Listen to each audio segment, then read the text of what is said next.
Encontré por casualidad mi vieja tarjeta de crédito, que no había visto en 10 años. Cuando fui al banco a consultar el saldo, el gerente palideció. Señora, el saldo es de $29 millones. Cuando me enteré, jamás había ganado tanto dinero. Buenos días, queridos oyentes. Soy Ana de nuevo. Me alegra que estén aquí conmigo.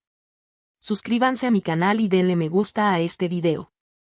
Y también, cuéntenme en los comentarios desde qué ciudad me escuchan. Así podré ver hasta dónde ha llegado mi historia.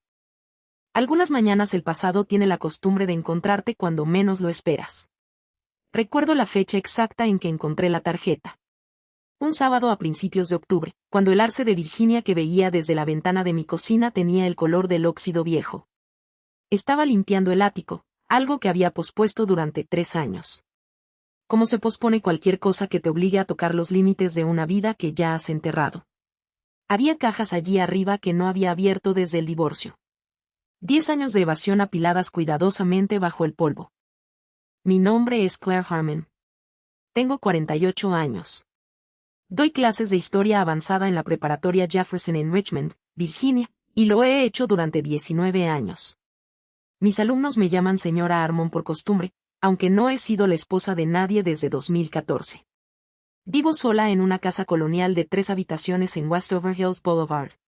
Demasiado grande para una persona, pero no lo suficientemente grande como para sentirme como algo más que un recordatorio. Tengo un huerto en el patio trasero. Corrijo exámenes en el porche. Conduzco un Honda Accord 2017 con un espejo lateral roto que llevo 2 años queriendo arreglar. Esa era mi vida. Y había hecho las paces con ella. Cuidadosa, tranquila, autosuficiente, segura. El divorcio de Richard Harmon fue, por decirlo suavemente, complicado. Llevábamos 11 años casados. Él dirigía una empresa privada de inversión y consultoría, Harmon Capital Group, y yo confiaba en él como quien confía en el suelo bajo sus pies, es decir, completamente y sin pensarlo 2 veces. Cuando el matrimonio terminó, estaba demasiado agotada y desconsolada para luchar. Firmé lo que su abogado, un tipo siniestro llamado Philip Crane, puso delante de mí. Me dijeron que nuestras cuentas conjuntas se habían liquidado y cerrado. Me aseguraron que las cifras eran correctas. Les creí. Resultó ser lo más caro que he hecho en mi vida. Pero aquel sábado de octubre no sabía nada de eso. Era solo una mujer parada en un ático polvoriento, abriendo una caja de cartón etiquetada como varios de oficina y encontrando, debajo de una pila de viejas declaraciones de impuestos y una grapadora rota, una tarjeta de crédito. Era una tarjeta de Citibank, azul marino con una franja holográfica que reflejaba la luz del ático. En el anverso, en letras plateadas en relieve, figuraba Claire A. Harmon. La fecha de vencimiento era el 18 de junio.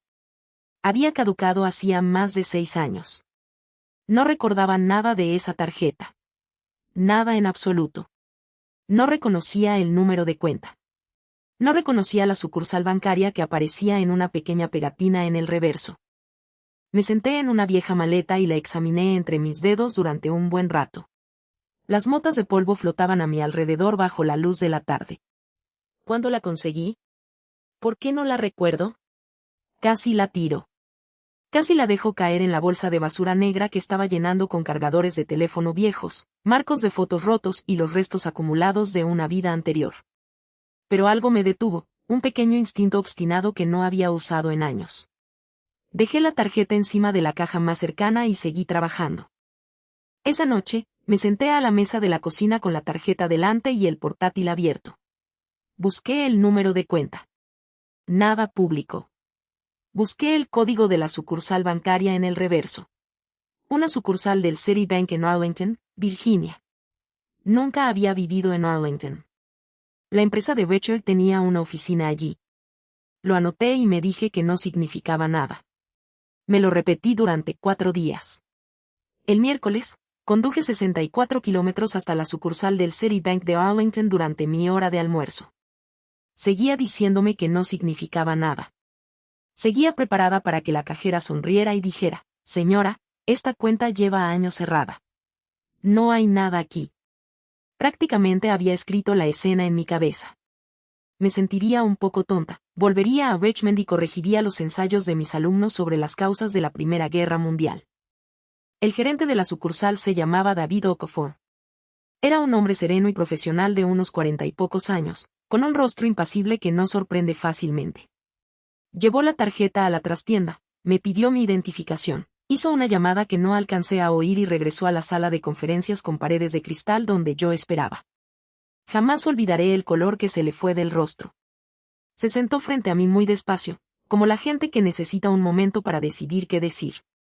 Dejó un extracto impreso sobre la mesa, boca abajo. Me miró, luego el papel, y luego de nuevo a mí. Señora Armon, dijo en voz baja. ¿Sabe usted cuál es el saldo actual de esta cuenta? Supuse que era 0, dije. Le dio la vuelta al papel. Miré la cifra durante un buen rato. La miré como se mira algo que no puede ser real, como se mira una sombra que se mueve contra la luz.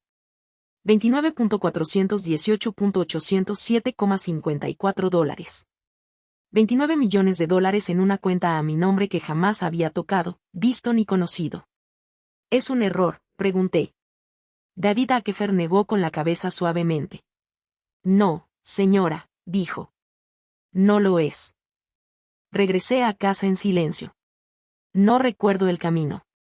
Estuve sentada en el coche, en la entrada, 40 minutos antes de decidirme a entrar. Y mientras estaba allí, en la oscuridad, mirando el espejo retrovisor roto, un pensamiento surgió por encima de todos los demás, lento e inevitable como una marea. Richard conocía esta historia. Richard siempre lo había sabido. No dormí esa noche. Me senté a la mesa de la cocina hasta que el arce que veía por la ventana pasó del negro al gris y luego al ámbar pálido de la madrugada, y me permití reflexionar sobre cosas que había evitado pensar durante 10 años. El extracto que me había dado David Okafor contaba una historia, si uno sabía interpretarla. La cuenta se había abierto en 2009, 5 años antes del divorcio, a nombre de ambos, con una dirección en Arlington. Nunca firmé ningún documento de apertura, lo que significaba que o bien mi firma había sido falsificada o Philip Crane había fabricado un rastro documental durante el proceso de divorcio que convenientemente hizo desaparecer la cuenta. Los primeros depósitos fueron modestos, 50.000 por aquí, 80.000 por allá. Pero para 2014, el año de nuestro divorcio, el saldo había ascendido a poco más de 4 millones de dólares, alimentado por una serie de grandes transferencias bancarias de una LLC que no reconocía, Meridian Solutions Group. Tras el divorcio, los depósitos continuaron. La cuenta había sido administrada, invertida y capitalizada.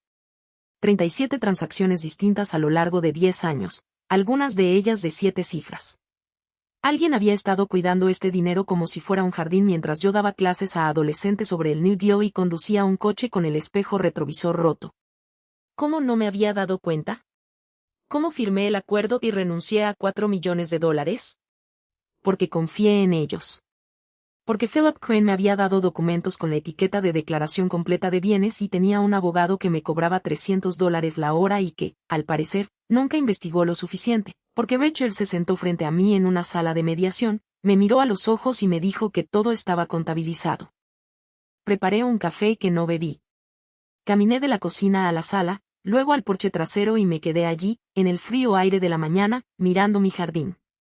Las tomateras estaban muertas y marrones, la tierra preparada para el invierno. Tenía miedo. Quiero ser sincera al respecto. Richard Armon no era un hombre violento físicamente, pero era de los que sabían cómo ejercer presión sin dejar rastro. Durante el matrimonio, lo vi desmantelar la carrera de un socio con 3 llamadas y una carta. Lo vi sonreír mientras lo hacía. Philip Crane era su instrumento, astuto, caro y completamente desprovisto de escrúpulos. Si yo actuaba contra ellos, lo sabrían, y si lo sabían, actuarían primero. Pero allí, de pie en el frío de octubre, comprendí otra cosa. 29 millones de dólares no se quedan en una cuenta a tu nombre y pertenecen a otra persona. No legalmente, no en Estados Unidos, con un registro documental y un gerente de banco que ya había visto mi identificación. Cualquiera que fuera la historia que Richard y Philip habían construido, sus cimientos se habían resquebrajado. La pregunta no era si podía luchar, sino si estaba dispuesto a hacerlo. Volví adentro y abrí mi computadora portátil. Todavía no busqué abogados. Primero, necesitaba entender exactamente qué me habían quitado. Pasé 3 días en mi comedor, que convertí en una especie de laboratorio. Saqué todos los documentos del divorcio, el acuerdo de liquidación, las hojas de declaración de bienes, la correspondencia de Philip Crane, los correos electrónicos de mi abogado, un hombre decente pero no excepcional llamado Gerald Park, quien se había jubilado y vivía en Florida. Hice una hoja de cálculo. Comparé el extracto de cuenta que David Okafor había proporcionado con cada cifra del acuerdo de liquidación. La cuenta no aparecía por ningún lado, ni una sola vez. Había sido eliminada limpiamente, quirúrgicamente, de los documentos como si nunca hubiera existido, pero había existido desde 2009. Tenía 10 años de extractos bancarios para demostrarlo. El jueves llamé para decir que estaba enfermo. Nunca llamo para decir que estoy enfermo. Para el viernes por la noche, ya tenía la información necesaria para comprender la magnitud del asunto. Richard y Philip Crane habían ocultado un mínimo de $4 millones en activos durante nuestro proceso de divorcio. Los 25 millones restantes correspondían a ganancias, 10 años de gestión e inversión, pero el fraude subyacente era la ocultación. En Virginia, la ocultación intencional de bienes conyugales durante un divorcio es motivo para que el tribunal reabra un acuerdo.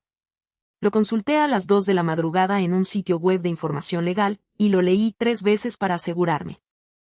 Entonces tomé una decisión. No iba a llamar a Richard. No iba a contactar a Philip Crane. No iba a mencionar la cuenta a nadie. Ni a mi colega Sandra. Ni a mi hermana Beth en Charlotte. A nadie hasta que hablara con un abogado. El abogado adecuado.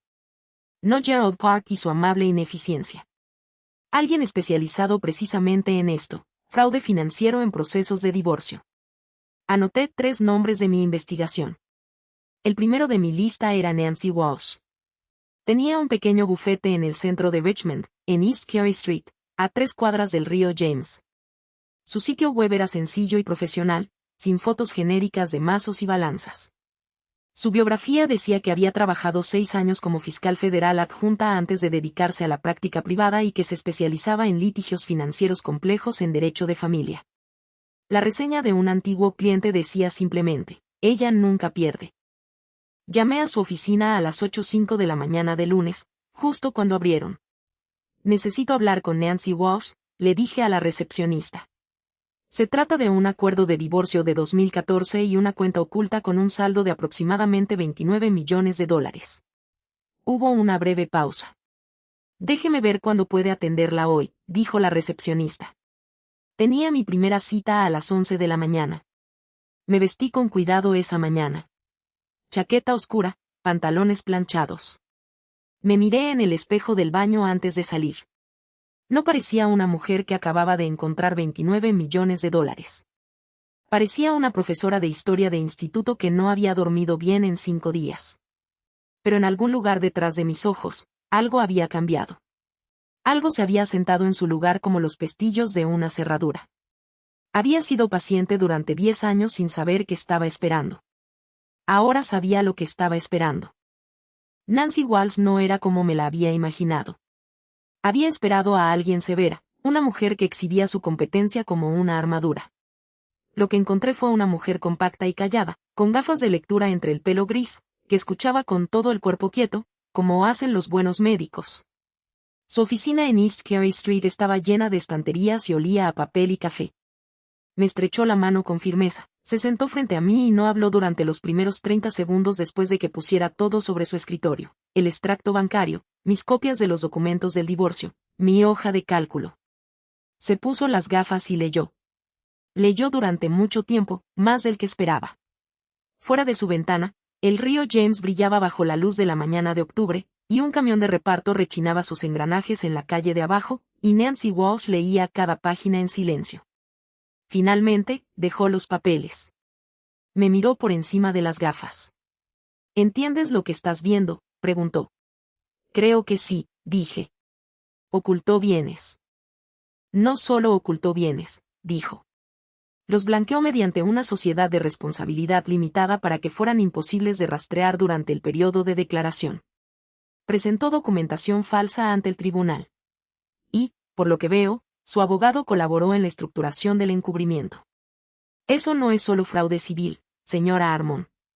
Si las transferencias se realizaron entre estados, y al menos 3 de ellas parecen haber sido así, podríamos estar ante un posible fraude electrónico según las leyes federales. Lo dijo con mucha calma, como quien describe el clima. ¿Qué significa eso para mí?, pregunté. Significa, respondió, que tiene argumentos sólidos para reabrir el acuerdo conforme al artículo 20107.3 del Código de Virginia. Los tribunales pueden anular una sentencia de divorcio cuando se demuestra el fraude. También significa que Richard Harmon y Philip Crane podrían enfrentarse a cargos penales, lo que cambia considerablemente la naturaleza de sus motivaciones. Hizo una pausa. También significa que lucharán con todas sus fuerzas. Lo sé, dije. ¿De verdad?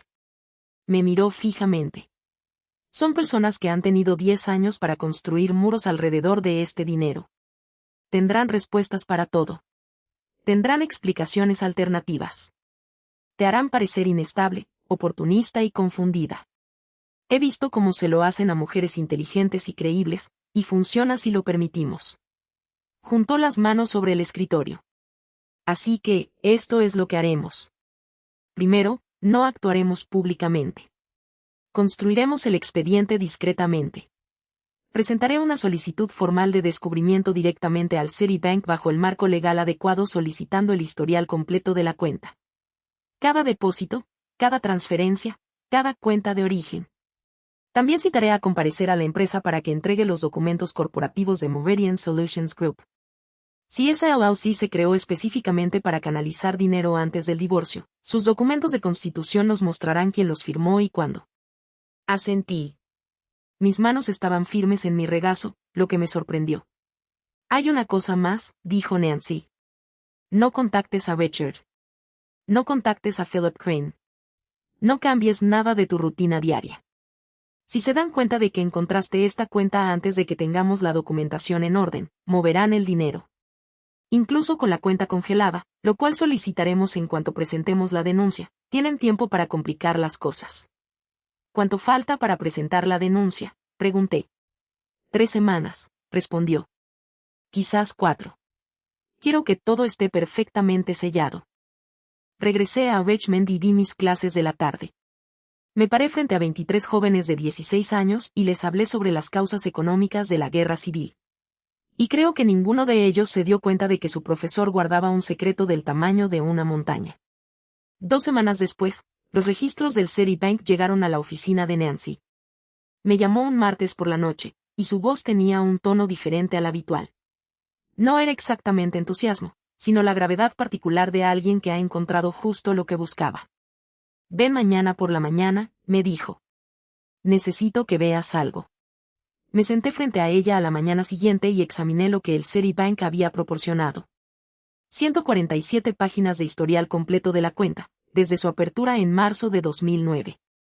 Nancy había resaltado ciertas transacciones en amarillo. Me las explicó metódicamente, como seguramente guiaba a los jurados a través de las pruebas durante sus años como fiscal, reconstruyendo la imagen pieza por pieza. En septiembre de 2013, 14 meses antes de que se finalizara nuestro divorcio, se realizó una transferencia bancaria de $1,2 millones a la cuenta de Meridian Solutions Group. El registro corporativo de Meridian Solutions, que Nancy había obtenido por separado, mencionaba a 2 directivos, Richard James Harmon y Victor Shale, su socio comercial. Meridian se había constituido en Delaware en agosto de 2013, 12 meses antes de que Richard me dijera que quería el divorcio. La empresa no tenía presencia pública, ni sitio web, ni clientes, ni producto. Existía con un solo propósito, mover dinero. En la declaración de divorcio que Richard presentó ante el tribunal, Meridian Solutions Group no aparecía ni una sola vez. Nancy colocó un último documento encima de la pila. Se trataba de un correo electrónico obtenido mediante una solicitud de cumplimiento legal del Citibank, un mensaje interno que Richard había enviado desde una cuenta de Harmon Capital Group a un gestor de relaciones del Citibank en Arlington, con fecha de noviembre de 2013. Cuenta terminada en 7741. Por favor, asegúrese de que la correspondencia se envíe únicamente a la oficina de Arlington. No se enviarán extractos a la dirección residencial. Mi esposa tiene la condición de titular conjunta solo a efectos de sucesión. Lo leí 2 veces. Solo titularidad nominal conjunta. Había puesto mi nombre en la cuenta como una formalidad legal, tal vez para establecer una negación plausible, tal vez para la estructuración de la herencia, mientras se aseguraba de que nunca recibiría ninguna comunicación al respecto. Había usado mi nombre y mi identidad legal para ocultar dinero que pretendía mantenerme alejado. Y luego, durante el divorcio, lo había borrado del registro. Levanté la vista del correo electrónico. Nancy me estaba mirando. Este es el documento, dijo. Este es el que prueba la intención. No se le ocurrió no revelar esta cuenta por accidente. La orquestó para que fuera invisible incluso antes de que comenzaran los trámites del divorcio. Hizo una pausa. Claire, este es el punto de no retorno. Una vez que presente la demanda, ya no se puede hacer esto en silencio. Él lo sabrá, y todo lo que siga será una guerra. La habitación estaba en completo silencio. Afuera, East Carey Street zumbaba con su tráfico habitual de martes.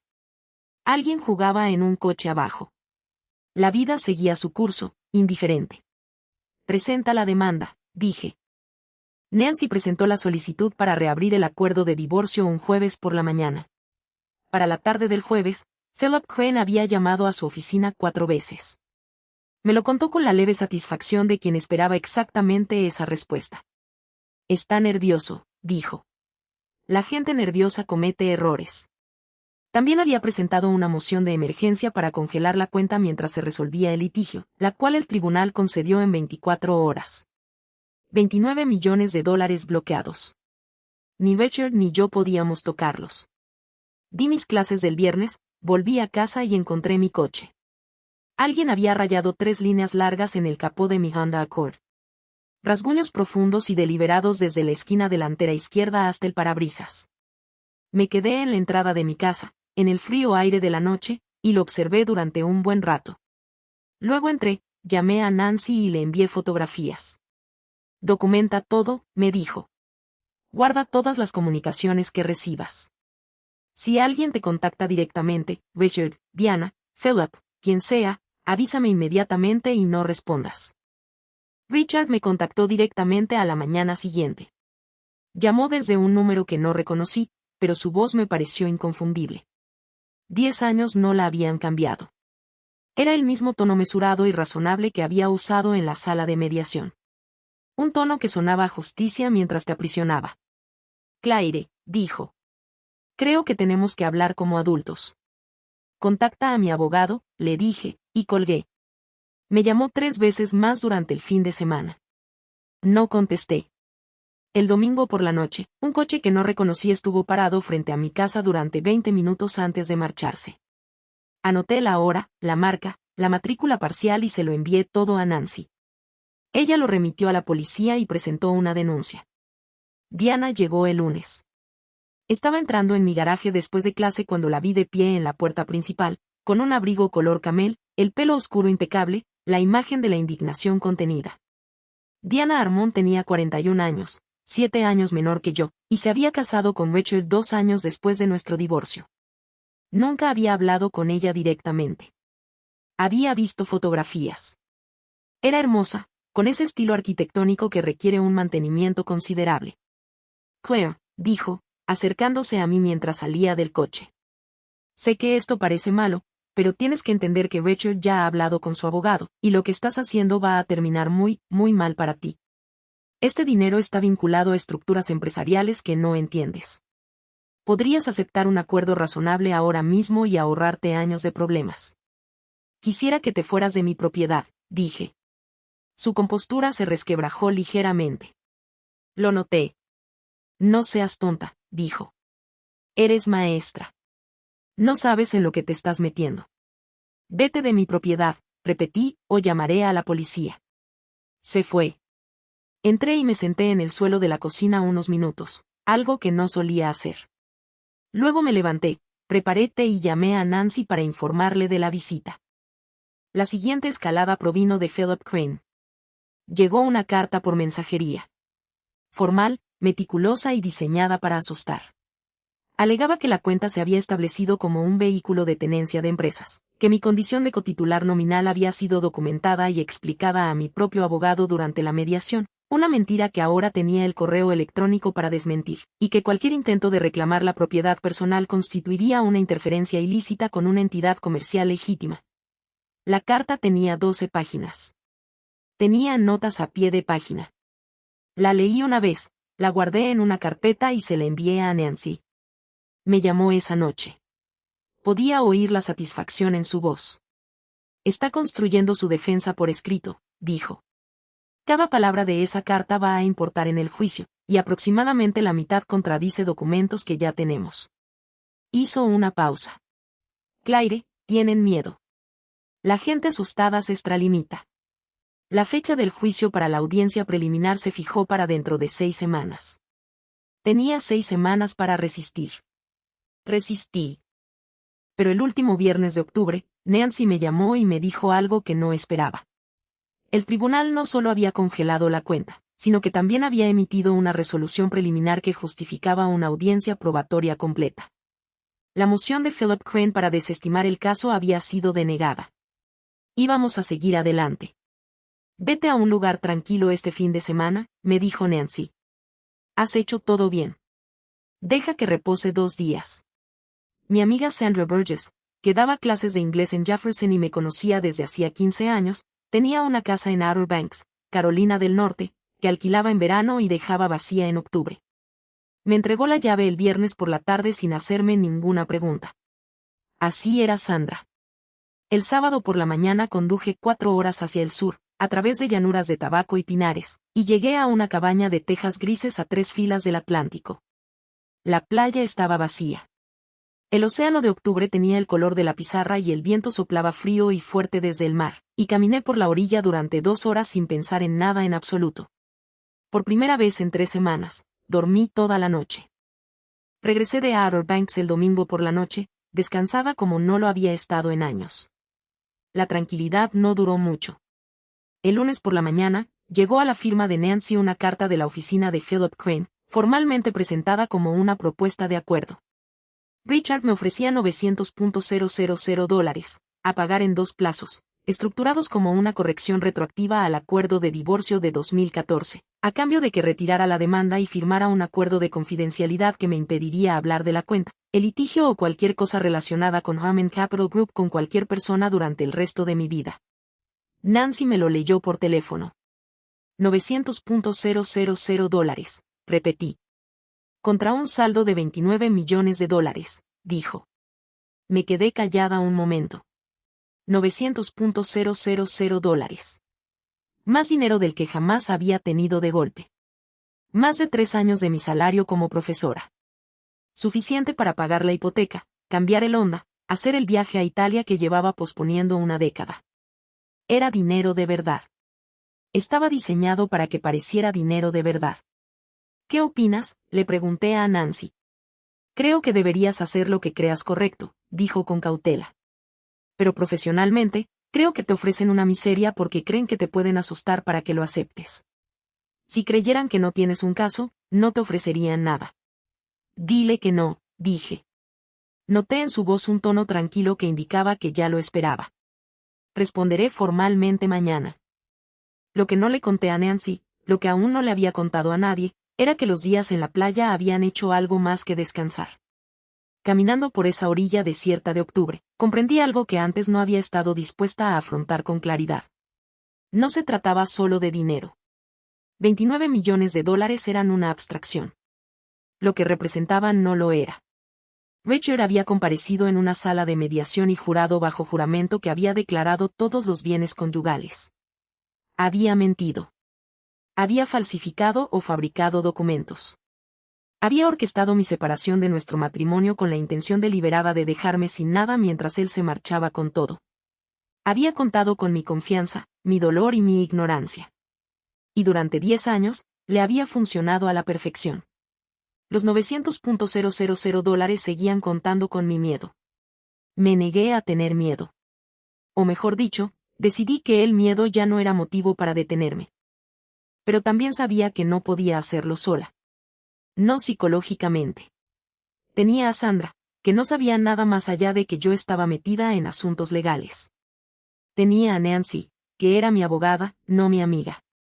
y me tenía a mí misma dando tumbos en una casa de 3 habitaciones, lidiando con capós de coches rayados y mujeres con abrigo. Después de la reunión, me sirvió una taza de café horrible y se sentó a mi lado. ¿Es tu primera vez?, preguntó. ¿Tan obvio? Eres la única que no cogió una galleta, dijo. La gente que lleva viniendo un tiempo ya ha aprendido a coger las galletas. No es gran cosa, pero ayuda. Me reí. Me sorprendió. Una risa genuina, de esas que brotan de un lugar espontáneo. Volví el miércoles siguiente y el otro. El grupo de Marian no me dio asesoramiento legal ni financiero. Lo que me dio fue algo más fundamental, la comprensión de que lo que me había pasado no era un fallo personal. Que no había sido tonta ni débil. Había sido engañada deliberadamente por gente experta en ello. Eso es algo completamente distinto. Y la distinción es crucial a la hora de decidir con qué intensidad luchar. Las mujeres que ganan, me dijo Marian una tarde mientras apilábamos sillas después de que las demás se hubieran marchado, no son las que están más enfadadas. Son las que se enfadan más y luego se calman muchísimo. Pensé en eso durante el viaje de vuelta a casa en la oscuridad de noviembre. Me estaba calmando mucho. Llegaron un sábado.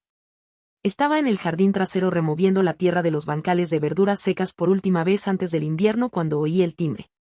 Di la vuelta a la casa, aún con mi horca en la mano, y encontré a Richard y Diana en la puerta. Richard llevaba un abrigo gris oscuro.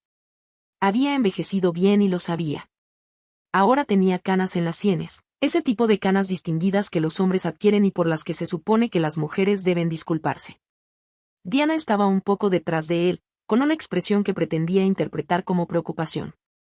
Parecían una pareja que había venido a dar el pésame. No abrí la puerta mosquitera. Claire, dijo Richard, sé que hemos tenido unas semanas difíciles.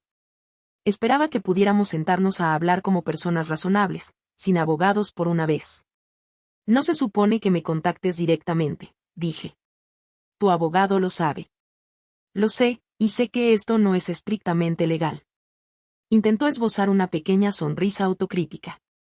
Era muy bueno con las pequeñas sonrisas autocríticas. Claire, te debo una disculpa. La estructura de la cuenta era complicada, y entiendo que desde fuera lo parezca. Parece un fraude, dije amablemente. Tu abogado puede hablarlo con el mío. Diana dio un paso al frente. Su máscara se deslizó ligeramente por los bordes. Pude notarlo. Claire, quiero ser directa contigo. De mujer a mujer. Richard ha trabajado muchísimo para construir lo que ha construido. Esta cuenta representa años de ganancias comerciales legítimas. Lo que intentas hacer es tomar dinero que legal y éticamente pertenece a su negocio, y vas a destruir su carrera y su reputación, y no voy a fingir que esto no me afecta personalmente. Entonces no finjas, dije. Parpadeó. Diana, dije, te casaste con un hombre que cometió perjurio en un tribunal y ocultó $4 millones a su esposa mientras ella lloraba el fin de su matrimonio. Ese es el hombre que elegiste. No soy responsable de las consecuencias de sus decisiones. La expresión agradable de Richard no cambió, pero algo en su mirada se volvió fría y vacía. Ya había visto esa mirada antes, años atrás, cuando un contratista impugnó una factura y Richard le advirtió con calma que se preparara para los problemas. El contratista retiró la disputa discretamente. Claire, dijo en voz muy baja, intento darte la oportunidad de resolver esto de una manera que funcione para todos. La alternativa son años de litigio, declaraciones, tus finanzas, tu vida, tu testimonio examinado por mi equipo legal. Encontraremos cada inconsistencia, y quiero ser clara al respecto, cada vulnerabilidad en tu caso y en tu historial. ¿Es eso realmente lo que quieres? Ahí estaba. Debajo de la disculpa, de la preocupación, de la sinceridad de Diana de mujer a mujer, la misma cuchilla que siempre había usado, envuelta en la misma voz razonable. Lárgate de mi propiedad, dije. Los dos, ahora mismo. Voy a contar hasta 10 y luego llamaré a la policía. También le enviaré a mi abogado una grabación de esta conversación. Levanté mi teléfono, que había empezado a grabar cuando oí el timbre. Se fueron. Volví adentro y me quedé en la cocina unos minutos. No voy a decir que no me inmuté. Mis manos no estaban del todo firmes. La voz de Richard, incluso después de 10 años y todo lo que ahora sabía, aún conservaba un peso residual, como sucede cuando algo ha sido el sonido que ha definido tu vida durante más de una década. Y su amenaza no era vacía. Los litigios son brutales, sin importar de qué lado estés. Y Philip Crane era muy bueno en lo que hacía. Pero esto fue lo que noté. El miedo estaba ahí y también era combustible. Tenía miedo de lo que pudieran hacer. Y ese miedo lo aclaró todo con perfecta precisión. Me recordó exactamente lo que estaba en juego. No el dinero, aunque el dinero era real. Lo que estaba en juego era la década de mi vida que ya me habían arrebatado. La silenciosa pobreza de mi casa de 3 habitaciones, el espejo retrovisor roto de mi coche y mi pequeña y cuidadosa existencia, mientras Becher y Diana vivían en una casa de estilo neocolonial en McLean con $29 millones que en parte llevaban mi nombre. Le envié la grabación a Nancy. Me devolvió la llamada en 15 minutos. Nos acaban de dar un regalo, dijo. Vinieron a tu casa después de una orden judicial de no contacto, intentando persuadirte para que retires la demanda. Voy a presentar una moción por desacato a primera hora de lunes. Bien, dije. Llamé a Marian esa noche. No dijo mucho. Escuchó como siempre. Pero al final, dijo, ¿sabes qué significa la palabra desacato en derecho? Una violación de una orden judicial, dije. No, dijo suavemente. En latín, significa despreciar. Han declarado al tribunal en desacato porque te consideran en desacato. Creen que sigues siendo la mujer que firmó los papeles sin mirarlos. Hizo una pausa. Asegúrate de que descubran lo contrario. La audiencia probatoria estaba programada para un martes de diciembre en el Tribunal de Circuito de Richmond, Sala B, tercer piso. Llegué a las 8:15, 45 minutos antes. El juzgado era un sólido edificio de granito en East Broad Street, a 3 cuadras de donde Nancy tenía su oficina, y la mañana era lo suficientemente fría como para ver el vaho de la respiración. Llevaba un vestido de lana oscuro y mi mejor abrigo, el azul marino que guardaba para las reuniones con los padres y los funerales. Llevaba una carpeta con mis notas. Había dormido 6 horas, no una noche completa, pero lo suficiente. Nancy ya estaba en el pasillo fuera de la sala del tribunal hablando en voz baja con una asistente legal. Me miró cuando me acerqué, me evaluó como había aprendido a hacerlo durante estas semanas y pareció satisfecha con lo que vio. Victor Shell confirmó ayer, dijo. Está aquí y está testificando. Victor Shell había sido socio comercial de Richard desde 2008 hasta 2019, cuando se separaron tras una disputa sobre la dirección de Harman Capital Group.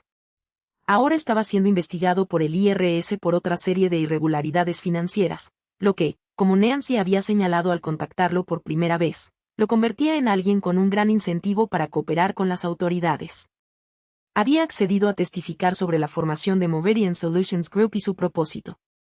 A cambio, su abogado estaba negociando con los investigadores federales. Richard llegó con Philip Crane y 2 abogados jóvenes de su bufete. Diana los acompañaba. No tenía autoridad legal para estar presente, pero se sentó en la galería, serena y atenta. Richard parecía tranquilo y sereno. Ya había participado en declaraciones juradas. Sabía cómo desenvolverse en un contexto legal. Aún no había visto el paquete completo de pruebas. La jueza Elaine Portoris presidía la sesión. Tenía unos 50 y tantos años, era metódica y paciente, y gozaba de una reputación de minuciosidad que Nancy había descrito con aprobación. No le gustaba el teatro judicial. Le gustaba la documentación. Y obtuvo documentación. Nancy comenzó con el correo electrónico, el que Richard había enviado al gerente de relaciones del Citibank en noviembre de 2013. Solo figuraba como titularidad conjunta. No había extractos a la dirección residencial. Lo presentó con calma, explicó al juez sus implicaciones y luego presentó el historial completo de la cuenta junto con la declaración de divorcio que Richard había presentado ante el tribunal en 2014. Los colocó uno al lado del otro, literalmente 2 pruebas proyectadas en una pantalla. La cuenta del Citibank no aparecía en la declaración, ni como bien común, ni como bien empresarial, ni como nota al pie. No existía en su documentación jurada. Philip Crane objetó 3 veces en los primeros 20 minutos. El juez Portoris admitió una objeción y desestimó 2. Luego, Victor Shell subió al estrado. Era un hombre corpulento de unos 50 años con la actitud cuidadosa de alguien que había recibido mucha instrucción. respondió a las preguntas de Nancy de forma monótona y deliberada. Sí, él y Richard Harmon habían formado Meridian Solutions Group en agosto de 2013. Sí, el propósito era consolidar los fondos personales que Richard deseaba mantener separados de las cuentas públicas de Harmon Capital Group. Sí, sabía que Richard se encontraba en las primeras etapas del proceso de divorcio al momento de la formación de Meridian. ¿Le habían explicado el motivo de la fecha? Schall miró sus manos. Richard me dijo que necesitaba una separación clara de sus bienes personales antes del acuerdo para que no se pudieran contabilizar. La sala del tribunal quedó en silencio. El interrogatorio de Philip Quinn a Schall fue agresivo y duró 40 minutos. En última instancia, no cambió lo que Schall había dicho. Lo que dijo quedó registrado. Luego fue el turno de Richard. El interrogatorio directo de Philip Quinn fue sereno y profesional. Las respuestas de Richard fueron impecables. Tenía explicaciones para todo. La cuenta había sido una estructura comercial, un vehículo legítimo para los ingresos de la inversión. La omisión en el acuerdo había sido un descuido administrativo corregido con la documentación adjunta que debería haber presentado su abogado. Estaba tranquilo, elocuente y creíble, como siempre. Nancy esperó. Cuando llegó su turno, comenzó muy tranquilamente. Le explicó el correo electrónico línea por línea. Le pidió que explicara qué quería decir con estado nominal conjunto solamente. Él lo explicó. Ella le pidió que confirmara que él personalmente había escrito el correo electrónico. Él lo confirmó. Ella le pidió que confirmara la fecha. Noviembre de 2013. Él lo confirmó. Luego le pidió que confirmara la fecha en que me había dicho que quería el divorcio. No recuerdo la fecha exacta, dijo él. Ella le mostró un mensaje de texto de su teléfono, obtenido mediante el proceso de investigación judicial, enviado a su abogado Philip Quinn en octubre de 2013. Listo para iniciar el proceso. Asegúrate de que la cuenta de Arlington quede completamente descartada antes de presentar cualquier documento. Lo leyó en voz alta una vez. Philip Crane dijo, objeción, su señoría. La procedencia de este documento se estableció en una presentación anterior, dijo Nancy. Páginas 41 a 47 del anexo C. La jueza Portoris miró a Richard. Y Richard Harmon, por primera vez en los 11 años que lo conocía, no tenía su respuesta preparada. Miró a Philip Crane. Philip Crane miró la mesa. Richard volvió a mirar a la jueza. Empezó a hablar. Se detuvo. Lo intentó de nuevo. El contexto de ese mensaje es que hay consideraciones comerciales que la redacción tal vez. Diana se puso de pie en la galería. Esto es ridículo, dijo en voz alta. Esto es una casa de brujas y todos en esta sala lo saben. Señora, dijo la jueza Portoris con la tranquila autoridad de alguien que nunca ha tenido que alzar la voz. Siéntese ahora. Un arrebato más y será expulsada. Diana se sentó. 2 manchas de color le ardían en las mejillas. Me senté en la mesa del demandante y observé todo aquello sin sentir casi nada, lo cual era sorprendente en sí mismo, no una simple insensibilidad. Estaba completamente presente, completamente lúcido. Había pasado meses temiendo esta sala, temiendo la competencia de Richard, la crueldad de Philip y la enorme cantidad de recursos que podían desplegar en mi contra. Y ahora estaba allí, el correo electrónico en una pantalla. Victor Schell había dicho lo que dijo y Richard intentaba explicar un mensaje de texto que no necesitaba explicación. Junté las manos sobre la mesa. Esperé. La jueza Portoris emitió su fallo preliminar 2 semanas después de la audiencia. Nancy me llamó en cuanto lo recibió. Léelo, le dije. Estaba en mi aula fuera del horario escolar, la tarde de diciembre oscura afuera de las ventanas, los últimos trabajos de mis alumnos aún esparcidos sobre mi escritorio. El tribunal encuentra pruebas suficientes de tergiversación deliberada y sustancial en el acuerdo de divorcio de 2014 de Harmon contra Harmon, leyó Nancy, y pude oírla intentando disimular su satisfacción, sin lograrlo del todo. El acuerdo de conciliación de marzo de 2014 queda anulado en su totalidad. La cuenta del Citibank que termina en 7741 se declara un bien conyugal sujeto a un procedimiento de distribución equitativa. Hizo una pausa. Claire, todo queda anulado. Todo el acuerdo. Me senté en el borde del escritorio. Todo, dije. Todo. Empezamos de cero como si 2014 nunca hubiera ocurrido. Todo vuelve a la mesa. La audiencia de distribución equitativa tuvo lugar a finales de enero. En cierto modo, fue decepcionante. El trabajo duro ya estaba hecho. Nancy presentó un informe detallado de todos los bienes conyugales, incluyendo la cuenta del Citibank, la valoración de Huamen Capital Group a la fecha del divorcio y un cálculo de lo que debería haber recibido según la Ley de Distribución Equitativa de Virginia en 2014. El equipo legal de Richard presentó una defensa, pero era la defensa de quienes ya habían perdido el argumento principal. La jueza Portoris me otorgó $14,7 millones, que representan mi parte equitativa de la cuenta oculta más los intereses, más mi parte recalculada de los demás bienes conyugales que habían sido infravalorados en el acuerdo original. También ordenó a Richard que pagara mis honorarios legales, que fueron considerables, e impuso una multa civil por la divulgación fraudulenta. $14,7 millones. Recuerdo haber anotado esa cifra en una libreta y luego quedarme mirándola fijamente durante mucho tiempo. Pero la cosa no terminó ahí, porque nunca fue solo un asunto civil. Las pruebas que Nancy había reunido, la documentación de Meridian Solutions, los registros de comunicación, el testimonio de Victor Shale, se habían entregado al Colegio de Abogados del Estado de Virginia y a la oficina del FBI en Richmond. Philip Crane fue el primero en sufrir las consecuencias. El Colegio de Abogados del Estado de Virginia inició una investigación disciplinaria formal sobre su conducta en el acuerdo de 2014. En febrero, fue suspendido en espera de la investigación. Para la primavera, la suspensión se había convertido en un proceso de inhabilitación. Un hombre que había dedicado 30 años a forjar una carrera como uno de los abogados de divorcio más formidables de Richmond perdió su licencia por haber ayudado a su cliente a cometer perjurio. No se quedó callado. Apeló, contrató a sus propios abogados y emitió declaraciones a través de ellos. Nada de eso sirvió de nada. La situación de Richard era más complicada y más grave. La investigación de la FBI, que había surgido a raíz del caso civil pero se amplió considerablemente una vez que los investigadores tuvieron acceso a los registros financieros de Meridian Solutions, abarcaba no solo la ocultación de bienes conyugales, sino también un patrón más amplio de estructuración financiera con implicaciones que iban más allá de nuestro divorcio. No seguí de cerca todos los detalles de la investigación. Nancy me mantuvo al tanto de las partes relevantes para mi caso, y del resto me mantuve al margen. Ya tenía suficientes problemas. Lo que yo sabía era esto. Para marzo de ese año, Richard Huamen estaba bajo acusación federal por 2 cargos de fraude electrónico y uno de perjurio. Entregó su pasaporte. Sus activos fueron congelados parcialmente mientras se desarrollaban los procedimientos penales. Los clientes de Huamen Capital Group, que habían estado siguiendo el caso civil con creciente alarma, comenzaron a retirar fondos.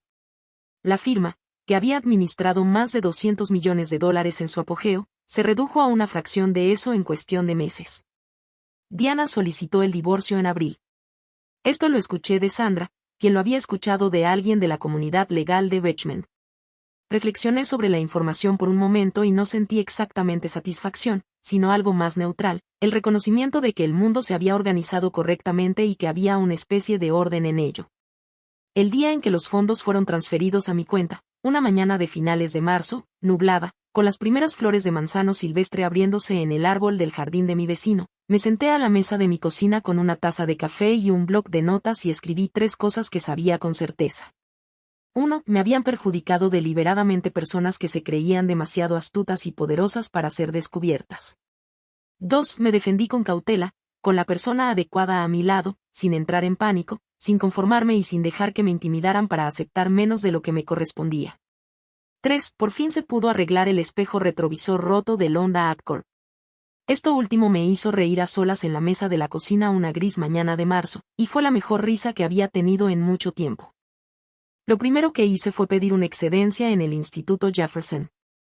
Había estado allí 19 años y el colegio había sido mi ancla en momentos difíciles.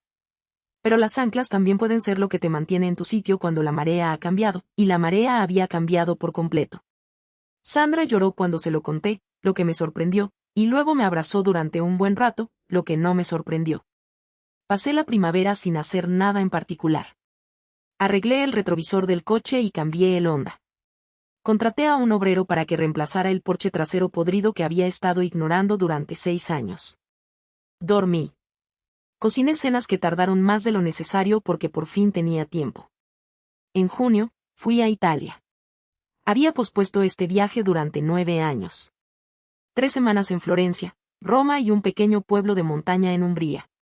Me paré en la Galería Uffizi frente a la Primavera de Botticelli y sentí por primera vez en años algo parecido a un asombro sencillo. Cuando llegué a casa, llamé a Marian.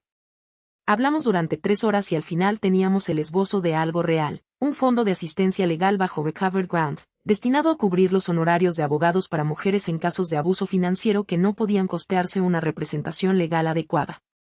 Sabía lo que significaba tener a Nancy Walsh de tu lado. Hice la primera donación la semana siguiente. Para otoño, me había inscrito en un programa nocturno de certificación en Derecho Financiero en la Universidad de Richmond. Era la persona de mayor edad en la mayoría de mis clases, con 20 años más que yo. No me importaba en absoluto.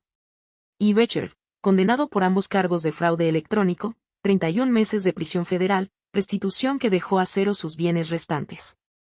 Armond Capital Group se disolvió. Philip Crane fue inhabilitado en octubre.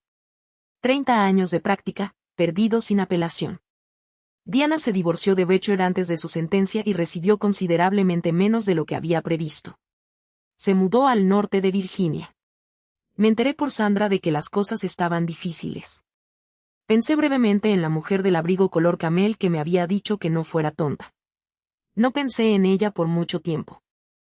Lo que ahora ocupaba el espacio era el fondo, que para diciembre había ayudado a 7 mujeres, mis clases, el porche reconstruido, Marian, que llamaba sin motivo aparente y siempre decía justo lo que había que decir, y el limonero Meyer en una maceta en el nuevo porche. Poco práctico para los inviernos de Virginia, requería atención constante. Para diciembre ya tenía 3 pequeños brotes. Los cuidaba con esmero.